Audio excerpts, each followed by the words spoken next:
కలిగిన మరొకటి ఏంటనగా,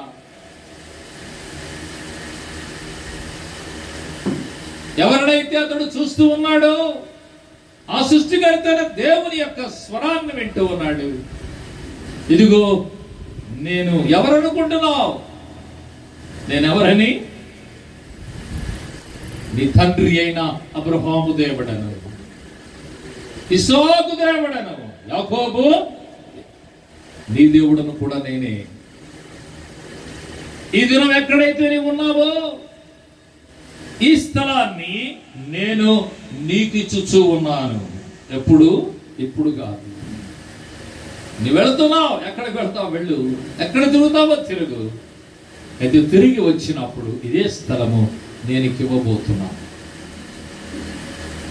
ప్రియులారా, అక్కడ మరొక మాట కూడా రాయబడింది. దయచేసి ఆ మాట కూడా చదవండి. ఏం రాయబడిందో? 14వ వచనం, నీ సంతానము భూమి మీద లెక్కకు ఇసుక రేణువుల వలె నీవు పడమటి తట్టును, తూర్పు తట్టును, ఉత్తరపు తట్టును, దక్షిణపు తట్టును వ్యాపించదవు. భూమి యొక్క వంశములన్నీ నీ మూలముగాను నీ సంతాన మూలముగాను ఏం రాయబడింది? ఆశీర్వదించబడును. కాబట్టి మధ్యాహ్న సమయములో నిన్ను, నీ సంతానమును నేను విస్తరింపచేసి నేను ఆశీర్వదించదను. ఈయన సృష్టికర్త అయిన దేవుడు మాత్రమే కాదు, సృష్టిలో ఆయన సృజించిన సమస్తమును ఆశీర్వదించాడు. ఇందులో ఆది మానవుణ్ణి, ఆదాము అవ్వలను కూడా వారు ఆశీస్సులు పోగొట్టుకున్నారు ఆజ్ఞను అతిక్రమించిన కారణం చేత. అయితే దేవుని యొక్క ఆజ్ఞకు విధేయుడై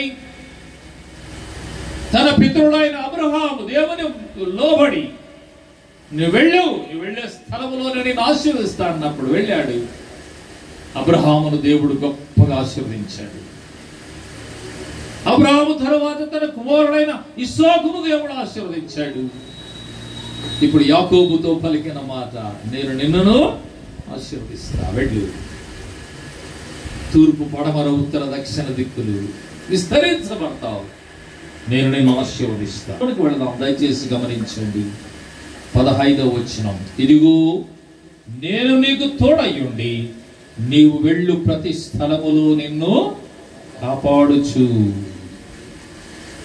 వినండి ప్రియులారా, ఈ మధ్యాహ్న సభలో దేవుడెవరో, దైవత్వములో ఉన్న లక్షణములు ఎవరో ఏంటో, దేవుని ఎందుకు విశ్వాసం వచ్చిన దేవుని పిల్లలైన మనం కూడా అనేక సార్లు తెలుసుకోలేకపోతున్నాం. కాబట్టి తెలుసుకుందాం.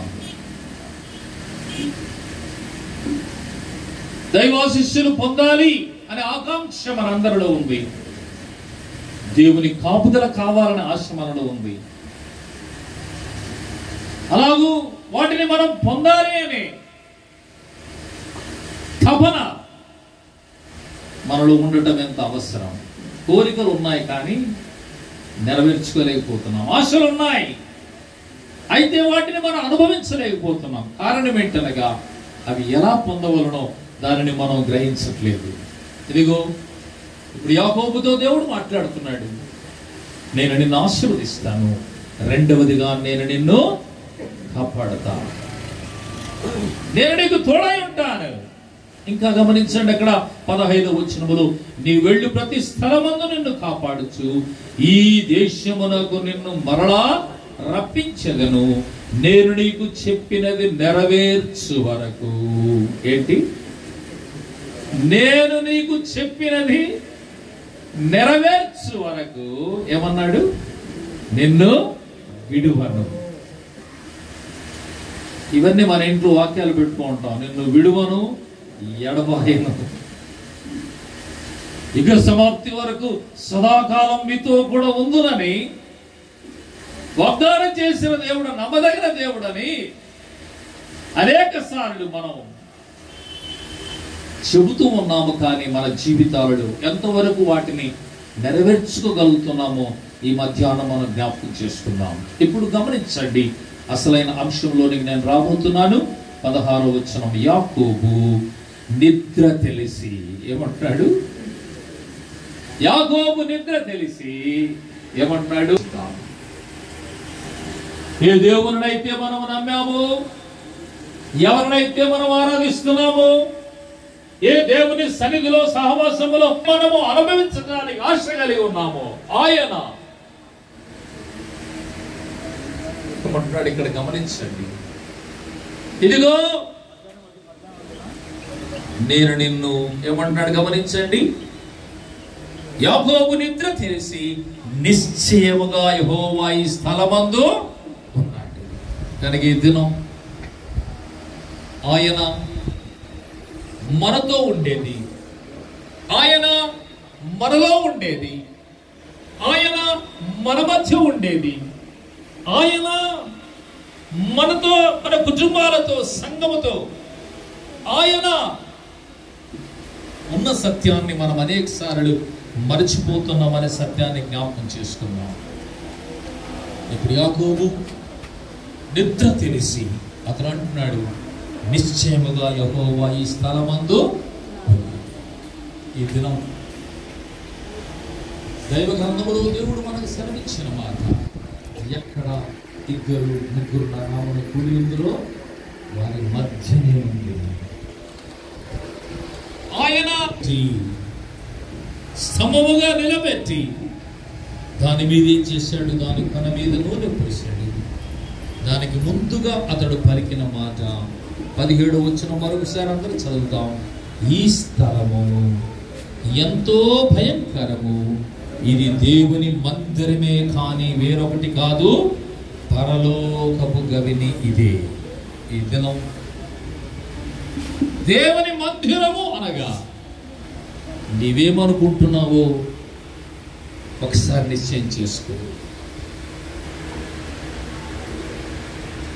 యాకోబును తన అనుభవంలో పలుకుతున్న మాట, ఇది దేవుని మందిరమే, ఇది వేరొకటి కాదు, పరలోకపు గవిని. ఈ లోకములో జన్మించి జీవిస్తున్న మానవులమైన మనం అందరి ఆశ, అందరి కోరిక, అందరి తలంపులు, అందరి ఉద్దేశాలు ఈ లోకములో ఉన్నంత వరకు ఇక్కడ ఉండాలి. ఈ లోకం విడిస్తేనే మనం అందరు ఎక్కడికి పోవాలి? ఎక్కడికి పోవాలి చెప్పండి? విడిచినప్పుడు మాత్రమే పరలోకాన్ని గురించి ఆలోచిస్తాము. అప్పుడు మాత్రమే పరదేశులము ప్రియులారా అని పాట పాడతాము. పరలోకం నా దేశం అని అప్పుడు మాత్రమే పాడతాము. యాకోబు ఈ లోకములో ఉండగానే, యాకోబు తన ప్రయాణములో ఉండగానే గవిని ఇదే. ఈ దినం నీవే స్థలములో ఉన్నావో నాకు తెలియదు. నీవున్న స్థలములో ఆయన నిన్ను దర్శించినప్పుడు, నీవు పడుకున్న స్థలములో ఆయన నిన్ను ప్రేరేపిస్తున్నప్పుడు, నీవు కూర్చున్న స్థలములో ఈ మాటలు నీకు వినిపింపజేసి నిన్ను పురిగొల్పుతూ ఉన్నప్పుడు, నిన్ను ప్రేమించి నీ ఆత్మీయ జీవితం క్షేమము కోరి ఒక జీవము గల దేవుని సంఘాన్ని దేవుడు ఒక ప్రణాళికను సిద్ధం చేసి, ఆ ప్రణాళిక భాగంగా ఈ వార్షిక కూడిక సందర్భముగా ఈ 17వ ఏట మరొకసారి లేఖన భాగముల ద్వారా తన దాసుల ద్వారా ప్రభు మనతో మాట్లాడుతూ ఉండగా ఇప్పుడైనా మాట, ఇది దేవుని మందిరమే కానీ వేరొకటి కాదు, పరలోకపు గవిని ఇదే. కాబట్టి ఈ ఉదయకాల సమయంలో నీవు పరలోకానికి వెళ్ళాలి అంటే, నిత్య జీవానికి వెళ్ళాలంటే ఒకే ఒక మార్గం. దేని గుండా వెళ్ళాలి? దేవుని మందిరము గుండా మాత్రమే వెళ్ళాలి. దేవుని సంఘము గుండా మాత్రమే వెళ్ళాలి. దేవుని మందిరము ద్వారానే నీవు పరలోకానికి వెళ్ళాలనే సత్యాన్ని తెలుసుకొని, మరి దేవుని మందిరములో దేవుని పిల్లలకు ఏం దొరుకుతుందో ఆ కొన్ని సత్యాలు నేను జ్ఞాపకం చేసి నేను ముగిస్తాను. యెషయా గ్రంథము 2వ అధ్యాయం 3వ వచనంలోనికి రండి. యెషయా గ్రంథము 2వ అధ్యాయం 3వ వచనములో దేవుని మందిరములో దేవుని పిల్లలకు ఏమి లభిస్తుంది అని మనం చూచినప్పుడు, వాక్యాన్ని ఒకానొక కాలాన్ని దేవుడు నిర్ణయించాడు. ఆ కాలం పరిపూర్ణమైనప్పుడు ఆయన తన కుమారుడైన యేసుక్రీస్తు వారిని ఈ లోకానికి పంపి నేటి తరములో ఉన్న మనలను ప్రేమించి దేవుని మందిరము అనగా జీవము గల దేవుని సంఘమని వాక్యములో వ్రాయబడిన సత్యాన్ని నెరవేర్చుట కొరకై ఆ జీవము గల దేవుడే శరీరధారిగా భూలోకానికి అవతరించి జీవము గల దేవుని సంఘాన్ని స్థాపించుట కొరకై తన ప్రాణాన్ని పెట్టాడు, రక్తములు కార్చాడు. ఆ విలువైన అమూల్యమైన రక్తము చేత సంపాదించబడిన స్వరక్తమిచ్చి సంపాదించిన సంఘములో నిన్ను నన్ను మనలను దేవుడు ఒక అంగములుగా చేసి ఉన్నాడు. మరి ఇప్పుడు ఆ సంఘములో ఆ మందిరములో ఏముండాలని యెషయా ప్రవక్త ద్వారా మనము నేర్చుకుంటున్నామంటే 3వ వచనం ఏం రాయబడింది? 2:3 యెషయా గ్రంథం. ఆ కాలమున టీవీలో ఏమున్నాయి, సెల్ ఫోన్ లో ఏమున్నాయి ఆలోచించండి. మీ ఇంటిలో ఏమున్నాయి, ఇరుగు పొరుగులో ఏమున్నాయి, మందిరములో అలాంటివేమి నీకు దొరకవు. దేవుని మందిరములో దేవుని వాక్కులు నీకు వినిపించబడతాయి. ఈ దినం ఈ యొక్క మరి పొలములో, ఈ తోటలో, ఈ అరణ్య ప్రాంతములో కూడా దేవుడు నిన్ను ప్రేమించి ఏదో ఇక్కడ మనం విలాసంగా కొంత సమయం గడిపి వెళ్ళడానికి ప్రభు మనకు అనుమతి ఇవ్వలేదు. ఏం చేస్తున్నాడు? ఇక్కడ కూడా ఆయన వాక్కులను మనకు అందిస్తూ, ఆయన వాక్కులను మనకు వినిపింప చేస్తూ ఉండగా మనం ఏం చేయాలి? ఇప్పుడు చూడండి 3వ వచనం 2వ భాగములో జనులు గుంపులు గుంపులుగా వచ్చి ఏం చేశారంట? జనులు గుంపులు గుంపులుగా వచ్చారు. వచ్చి ఏం చేస్తున్నారు? వాళ్ళు ఏం చేస్తున్నారు? వారు వచ్చాం, టిఫిన్ చేసినామన్నా, మళ్ళా భోజనానికి రెడీ అవుతున్నాం, ఆ తర్వాత సాయంకాలం టీ ఇస్తే దానికి రెడీ అవుతాం, మళ్ళా రాత్రి కూడా మళ్ళీ ఏమన్నా చూసుకుని పోతామనేక వారు వచ్చారు. ఏం చేస్తున్నారు గమనించండి. గుంపులు గుంపులుగా జనులు వచ్చి యాకోబు దేవుని మందిరమునకు యెహోవా పర్వతమునకు మనం వెళ్ళుదురమండి, ఆయన తన మార్గముల విషయమై మనకు బోధించును. నేను ఆపాను, ఎందుకు తెలుసా? మీరు చదవాలని. ఆయన తన మార్గముల విషయం మనకు బోధించును, మనము ఆయన త్రోవలో నడుతుము. తీర్మానం చేసుకున్నారు. ఇది దేవుని మందిరమే, వేరొకటి కాదు. పరలోకము గమనికి వెళ్ళాలంటే దేవుని మందిరములోనికి వచ్చి దేవుని ప్రజలైన వారు ఆయన బోధనని వింటూ ఉన్నప్పుడు, ఆలకిస్తూ ఉన్నప్పుడు అంగీకరించాలి. ఒక గొప్ప తీర్మానముతో మనం బయటికి వెళ్ళాలి. ఏమి ఇక్కడ వారు తీర్మానం చేసుకున్నారు? జనులు గుంపులు గుంపులుగా వచ్చారు. అక్కడ ధర్మశాస్త్రం బోధించబడినప్పుడు విన్నారు. ఆ బోధలోని సారాంశాన్ని, ఎసెన్స్, అందులో శ్రేష్టమైన వాటిని వారు తీసుకుని ఒక చివరిగా వారు పలికిన తీర్మానం ఏంటన్నా? ఇదిగో మేము ఆ ప్రకారంగా నడుచుకుంటాం. ఎంతకాలంగా ఎన్ని బోధలు మీరు విన్నారో ఆలోచించండి. నేను 20వ సంవత్సరం ప్రభు నమ్ముకున్నాను. ఇప్పుడు 48 సంవత్సరాలుగా నేను కూడా చాలా బోధలు విన్నాను. అంతకు ముందు చిన్నప్పటి నుంచి కూడా విన్నాను. అయితే ప్రియులారా గమనించండి, ఎన్ని బోధలు మనం వింటూ ఉన్నాం. ఎప్పుడైనా మనము ఒక తీర్మానము చేశామా అంటే అనేక సార్లు లేదని ఒప్పుకుంటాం. అయితే ఈ దినమైనా ఇదిగో ఇక్కడ ప్రజలు చేసుకున్న తీర్మానం ఏంటనగా, వారు ఆ బోధలు విన్నప్పుడు, ఆ ధర్మశాస్త్రంలో సంగతులు బోధించబడినప్పుడు వారు చెప్పిన ఒక శ్రేష్టమైన మాట అనగా, ఆయన తన మార్గముల విషయమై మనకు బోధించినప్పుడు. ఈ దినం ఇక్కడ నిలిచి వర్తమానం అందించే వ్యక్తులు ఎవరైనా కావచ్చు, సంఘములో నిలిచి బోధించే వ్యక్తి ఎవరైనా కావచ్చు, వారితో మనకు అవసరం లేదు. వీరేమంటున్నారు ఇక్కడ?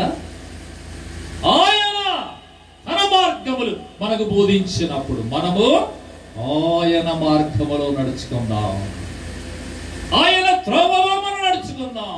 అప్పుడు అది మనకు దీవెనకరం. కాబట్టి ఈ దినం దేవుని యొక్క మార్గమును అనుసరించి నడుచుకోవటానికి ఏ దినమైనా నీ జీవితంలో తీర్మానం చేసి ఉంటే ధన్యుడో, లేని పక్షంలో ఈ వార్షిక కూడిక సందర్భంలోనైనా ఎట్టి తీర్మానము చేసుకొని ఈ స్థలం నుండి బయటికి వెళ్ళాలని ప్రేమతో నేను మనవి చేస్తున్నాను. రండి మరొక వచ్చిన భాగంలోనికి వెళదాం. యెషయా గ్రంథం 56వ అధ్యాయము 7వ వచనంలో కూడా ఒక మాట చూద్దాం. 56వ అధ్యాయము 7వ వచనం. అదే యెషయా గ్రంథములో మరొక మాట జ్ఞాపకం చేస్తున్నాను. 56వ అధ్యాయము 7వ వచనం దయచేసి గమనించండి.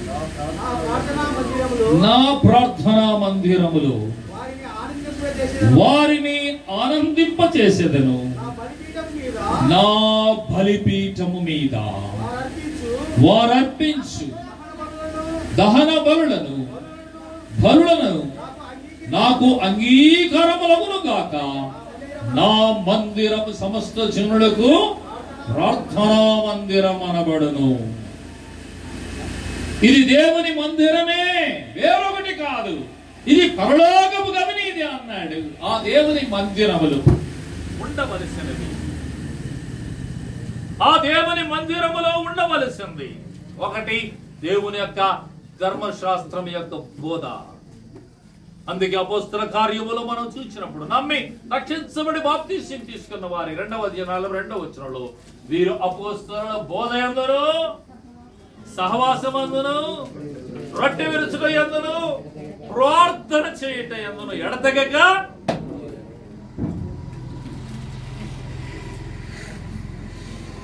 యాకోబు తన అనుభవంలో పలికిన మాట. ఇది దేవుని మందిరమే.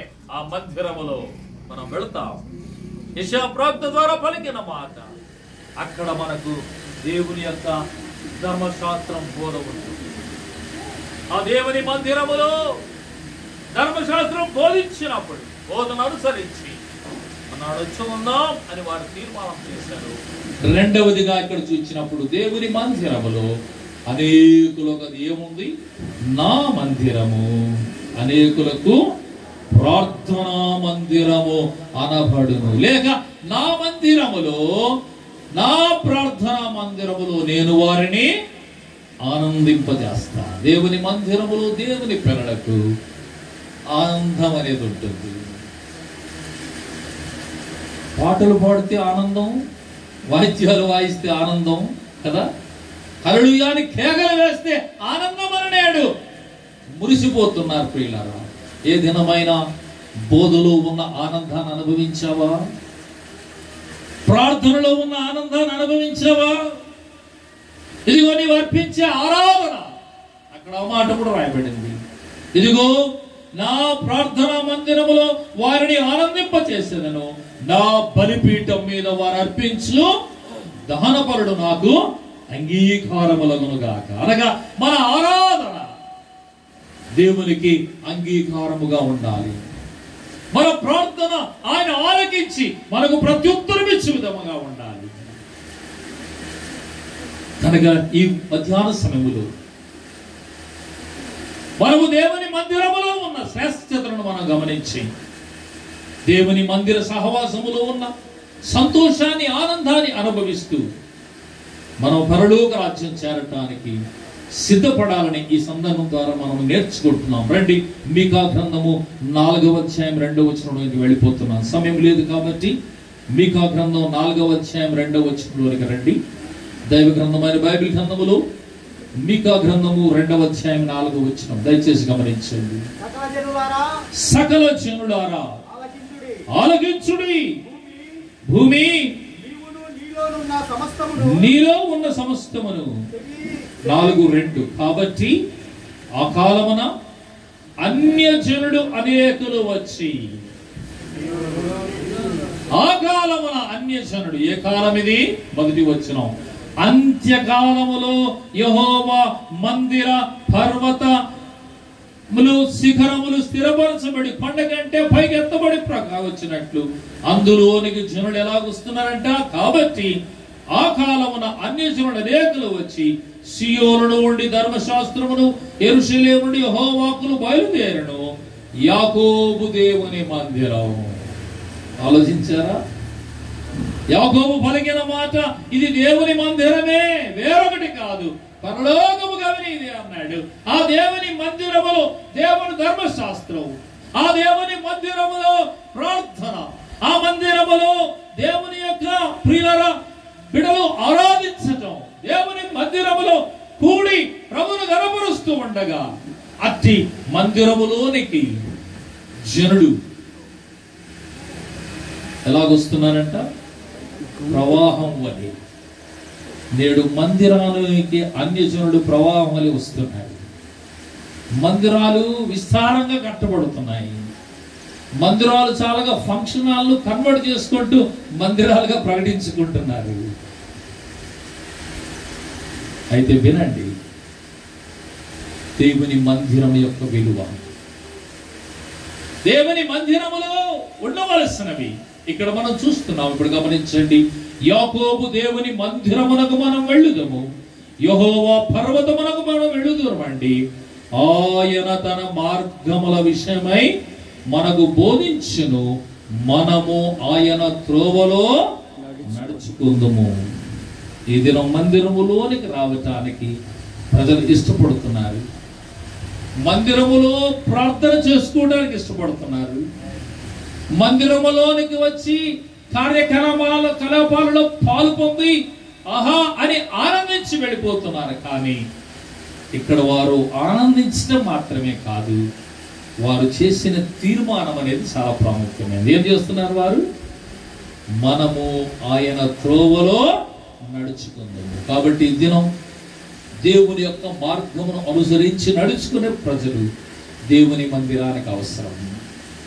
వచ్చి వెళ్ళేవారు గుంపులు గుంపులుగా రావచ్చు, ప్రియులారా, విస్తారమైన చందాలు ఇవ్వవచ్చు, ఆనందంతో గంతులు వేసి ఆర్భాటంగా దేవుని సన్నిధిలో పాడవచ్చు, విస్తారమైన బోధన మనం వింటూ ఉండవచ్చు. దేవునికి కావలసింది ఏంటనగా ఆ ప్రకారంగా మనము నడుచుకుందుమని చెప్పేవారు కావాలి. ఈ దినం ఇట్టి తీర్మానం కనీసం ఈ వార్షిక కూడిక సందర్భంలోనైనా ఎవరైనా మనము చేసుకుని వెళ్ళటం మనకు క్షేమకరమని దైవ గ్రంథం మనకు తేటగా సెలవిస్తుంది. ప్రియులారా, మీకా గ్రంథం, మలాకి గ్రంథం 3వ అధ్యాయం 10వ వచనంలోనికి రండి. మలాకి 3:10 కూడా మనం చదువుకుందాం, ప్రక్కనే ఉంది. మలాకి గ్రంథం 3వ అధ్యాయం 10వ వచనం దయచేసి చూడండి. రాయబడింది అక్కడ కూడా, మలాకి 3:10, నా మందిరములో ఆహారం ఉండునట్టు 10వ భాగం అంతయు నా మందిర నిధిలోనికి తీసుకురండి. దీని చేసి మీరు నన్ను శోధించిన ఎడలా నేను ఆకాశపు వాకిట్లను విప్పి పట్టజాలని దీవెనలు కుమ్మరించదను. ఆలోచించారా? నా మందిర నిధిలోనికి ఈ దినము దేవుని యందు విశ్వాసం ఉంచిన దేవుని పిల్లలారా, నీవు దేవునికి సమర్పించవలసింది నీ స్థానిక సంఘములోని నా మందిర నిధి. నీవు దేవుడి నుండి ఎక్కడ ఏర్పాటు చేసుకుని, ఏ సంఘం ద్వారా నిన్ను స్థిరపరిచి, ఏ సంఘం ద్వారా నిన్ను బలపరిచి, ఏ సంఘం ద్వారా తన చిత్తాన్ని నీ ఎడల, నీ కుటుంబ ఎడల బయలుపరిచి నడిపిస్తూ ఉన్నాడు, ఆ మందిర నిధిలోనికి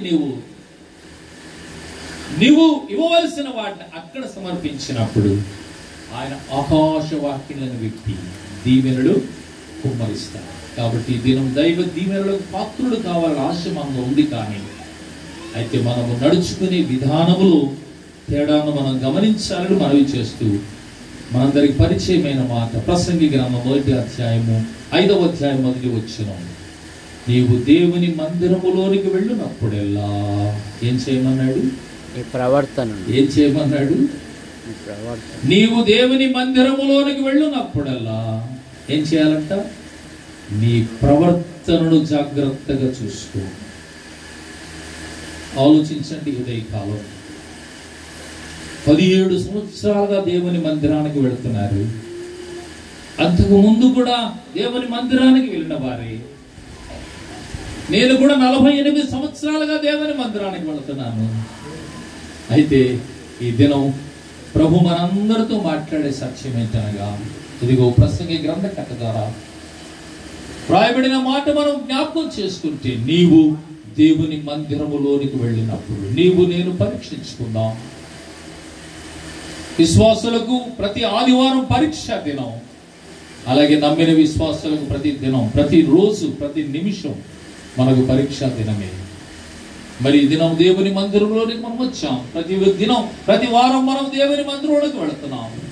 అనుదినం దేవుని యొక్క సన్నిధిస్తున్నాం.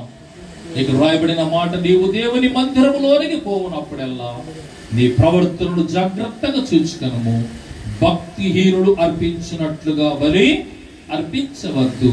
సమీపించి ఆలకించుట శ్రేష్టము. వారు తెలియక దుర్మార్గ పనుడు. ఎవరు వారు? దేవుని మందిరములో భక్తిహీనులు, భక్తిపరులు ఇద్దరు ఉన్నారు. భక్తిహీనులు అర్పించేది, భక్తిహీనులు చేసేది ఏమంట? తెలియక వారు దుర్మార్గ పనులు చేస్తున్నారంట. దేవుని మందిరములో భక్తిపరులు అని చెప్పుకునే మనము చేసే పనులకు ఏ పేరు పెట్టుకోవాలి? తెలిసి మనం చేస్తున్నాం. వారు తెలియక చేస్తున్నారు కాబట్టి వారికి క్షమాపణ ఉందేమో, కానీ నీవు నేను తెలిసి దేవుని మందిరములో అనాలోచితంగా, అజాగ్రత్తగా, ఇష్టానుసారంగా ప్రవర్తిస్తే నష్టపోతాం.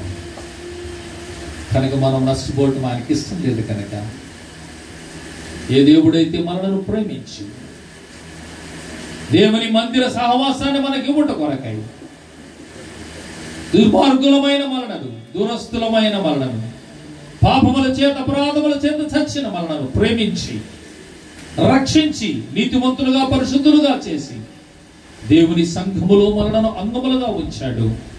ఆ దేవాది దేవుడు మన ప్రభువైన యేసుక్రీస్తు వారు సంఘాన్ని ప్రేమించిన దేవుడు, సంఘము కొరకు ప్రాణం పెట్టిన దేవుడు, సంఘమును పరమును చేర్చడానికి తిరిగి భూలోకానికి రాబోతున్నాడు. 2025 సంవత్సరాల క్రితం లోక రక్షణుడుగా వచ్చిన ప్రభు ఆయన తిరిగి భూలోకానికి రాబోతున్నాడు. ఆయన రాకడ గురించి సంఘానికి తెలియబరుస్తున్న సత్యం నేను ముగిస్తాను. తిమోతి రాసిన మొదటి పత్రిక 3వ అధ్యాయము 14 నుండి చదువుకుందాం. భక్తుడు పౌలు తిమోతికి రాస్తూ, ఇదిగో శీఘ్రముగా నీ యొద్దకు వస్తున్న నిరీక్షించున్నాను. ఆయనను నేను ఆలస్యము చేసినడలా దేవుని మందిరములో, అనగా జీవము గల దేవుని సంఘం. ఇప్పుడు చెప్పండి, దేవుని మందిరము అంటే అర్థమేమి? దేవుని మందిరము అంటే అర్థమేమి? జీవము గల దేవుని సంఘం అన్నా. మా సంఘానికి అదే పేరున్నా మంచిది. మరి జీవము గలైన దేవుని సంఘములో, జీవము గల దేవుని మందిరములో, జీవము గల దేవుని ఆరాధించడానికి చేరి వచ్చాము, ప్రార్థించడానికి చేరి వచ్చాము, జీవము గల దేవుని మాటలు వినటానికి చేరి వచ్చే మనము, జీవము గల దేవునితో సహవాసం చేయటానికి, వినటానికి వచ్చిన మనము జీవము గల వారులంగానే వస్తూ ఉన్నాము. కానీ అయితే ఈ జీవం అనేది, ఈ బ్రతుకు అనేది, ఈ యొక్క జీవితం అనేది ఎలా ఉందో ఒకసారి మనం పరీక్షించుకుందాం. అందుకే అక్కడ రాయబడిన మాట, దేవుని మందిరము అనగా జీవము గల దేవుని సంఘమే. కానీ ఆ జీవము గల దేవుని సంఘములో ఏముంది? అక్కడ ఏముంది? పట్టుకోవాలి ఆ మాట మీరు. ఆ జీవము గల దేవుని సంఘములో జనులు ఎలాగూ ప్రవర్తించవలనో అది నీకు తెలియకుండా, అర్థమైందా? జనుడు ఎలాగూ ప్రవర్తించాలో మనందరికి తెలుసు. చెప్పమంటే బాగా చెప్తాం. అన్నా ఆయన ఎప్పుడు వస్తాడో తెలుసా? ఎట్లా పోతాడో తెలుసా? ఆయనకి ఎప్పుడు వస్తుందో తెలుసా? ఎట్లా కూర్చుంటుందో తెలుసా? ఎప్పుడు వస్తుందో ఎప్పుడు పోతుందో ఆయన ఇష్టమైపోయింది అని వేరే వాటి గురించి మనం చెప్పటం మనకు బాగా అలవాటు. అందుకే అక్కడ మరొక మాట రాయబడింది, ఒక చిన్న అక్షరం వేసి కింద ఏం రాయబడింది? నీవెలాగు ప్రవర్తించడం. అంటే దేవుని మందిరములో నా ప్రవర్తన గురించి ఆయన మన లెక్క అడుగుతాడు. వేరే వారిని గురించి ఆయన లెక్క అడుగుతాడు. వేరే వారిని అడుగుతాడు. వారితో నీకు అవసరం లేదు. మరి ఈ దినం దేవుని మందిరములో నీవెలా ప్రవర్తిస్తున్నావు? దేవుని మందిరములో నీ యొక్క జీవితం ఎలా గడుపుతున్నావు? దేవుని సన్నిధిలో, దేవుని సంఘములో నీవెలా గడుపుతున్నావు? ఒకసారి ఆలోచించినట్టయితే దైవ గ్రంథములో రాయబడిన మాట, జీవించుచున్నానడు పేరు మాత్రం నీకు కలదు గాని నీవు మృతుడవే అన్నాడు. అర్థమైందా ఈ మాట? జీవించుచున్నాననే ప్రేరణ ఉంది కానీ మృతుడవే. మనం నమ్ముకున్నాం అని చెప్పి జీవము గల దేవుని సంఘములో ఉన్నామని సంతృప్తి చెందుతున్నాము, కానీ మన ఆత్మీయ జీవితంలో ఉండవలసినంత జీవము గల దేవుని సన్నిధిలో గడపవలసిన విధంగా గడుపుతుంటే ధన్యులం. ఎందుకంటే ఆ సంఘాన్ని గురించి ప్రభు ఏం చెప్పాడో ఆ మాటలు చదువుకొని మనం ప్రార్థన చేసుకుందాం. దయచేసి గమనించండి. 16వ వచనం, నిరాక్షేపముగా దైవ భక్తిని కూర్చిన మర్మము గొప్పది ఉన్నది. ఆయన సశరీరుడుగా ప్రత్యక్షమయ్యాడు. సంఘము కొరకు ఎవరు? ప్రభువైన యేసుక్రీస్తు వారు సశరీరుడుగా వచ్చాడు. యాకోబు నిద్రలో ఒక నిచ్చెను చూసి అందులో దేవదూతలు ఎక్కటం దిగటం చూశాడు. అందులో యెహోవా పైన నిలుచుండటం చూశాడు. ఆ సృష్టికర్తైన దేవుడే రక్షకుడుగా సశరీరుడుగా భూలోకానికి వచ్చాడు. ఎందుకు? మనకు జీవమగల దేవుని సంఘాన్ని మన ముందు ఇవ్వటానికి, ఆ సంఘములో మనల్ని అంగములుగా ఉంచటానికి, ఆ సంఘములో మనల్ని నుంచి వధువుగా మనల్ని సిద్ధపరిచి ఆయన మనల్ని పరమును చేర్చట కొరకై తిరిగి రాబోతున్నాడు. కనుక సశరీరుడుగా వచ్చాడు. తర్వాత ఏం రాయబడింది? ఆత్మ విషయమై నీతిపరుడుగా ఆయన తీర్చబడ్డాడు. ఆ తర్వాత ఆయన దేవదూతలు కనబడ్డాడు. జనులలో రక్షకుడుగా ప్రకటించబడ్డాడు. లోకమందు నమ్మబడ్డాడు. ఆరోహణుడయ్యాడు. ఆయన తిరిగి భూలోకానికి రాబోతున్నాడు. కనుక కలంకము లేకుండా, ముడత లేకుండా, మచ్చ లేకుండా నిర్దోషమైన నిష్కలంకమైన మహిమగల సంఘముగా మనముండి ఆయన రాకడలో ఎత్తబడే బిడ్డలుగా ఉండాలి అంటే నేటి తరములో ఉన్న మనం యాకోబు జీవితంలో తను తీర్మానం చేసుకున్న విధముగా, భక్తులు వారి జీవితాలలో తీర్మానం చేసుకున్న విధంగా మన జీవితాలలో కూడా మనము దేవుని వాక్యాన్ని వింటున్నాం, బోధలు వింటూ ఉన్నాం, ఎన్నో వర్తమానాలు వింటూ ఉన్నాం. ఆ ప్రకారంగా మేము జీవిస్తాం అని ఒక చక్కని తీర్మానం చేసుకుని దేవుని సన్నిధిలో ఉండి ఈ దినం మనం వెళ్ళటం ఎంతో మనకు ఆశీర్వాదకరమని ప్రభు పేరిట మనవి చేస్తూ అతి గొప్ప ధన్యత ఈ సందర్భంలో చేరి వచ్చిన మనందరికీ ప్రభు మెండుగా అనుగ్రహించును గాక.